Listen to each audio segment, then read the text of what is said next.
occurred to me some years ago that the Chestnut Hill house really illustrates Mrs. Eddy's role as leader of the Christian Science movement.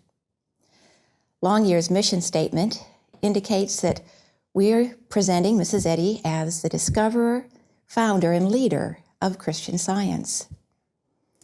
And as I thought about all of the historic houses in our collection, I could see how each one illustrates either discoverer, founder, or leader.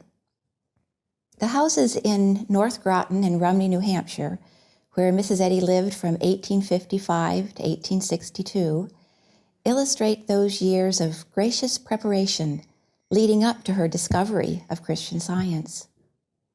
The house in Swampscott, Massachusetts, is where the great discovery occurred, as Mrs. Eddy refers to her 1866 healing in Retrospection and Introspection.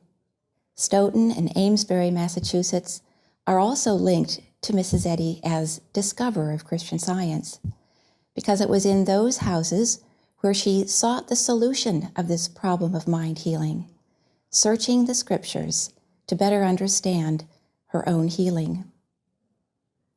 As we moved along in our collection, I could see that the Lynn House certainly illustrates Mrs. Eddy's role as founder of the Christian Science movement, as it was in Lynn where she finished the first edition of Science and Health, established the Christian Scientists Association, established the Church of Christ Scientists, and also the Massachusetts Metaphysical College. The house at 62 North State Street in Concord, New Hampshire, also illustrates Mrs. Eddy's role as founder, as it was in that rented house where Mrs. Eddy lived from 1889 to 1892 that she was praying through how to establish her church on a firm foundation. Mrs. Eddy's role as leader of the Christian Science movement, to me, is best illustrated in the years that she spent at Pleasant View in Concord, New Hampshire, and here at Chestnut Hill. Of course, Pleasant View is no longer standing, and so those years of Mrs. Eddy's leadership of the Christian Science movement really are illustrated here through the Chestnut Hill house. It occurred to me some years ago that if we didn't preserve and restore this Chestnut Hill house, we'd be leaving Mrs. Eddy in a rented house in Concord, New Hampshire at 62 North State Street.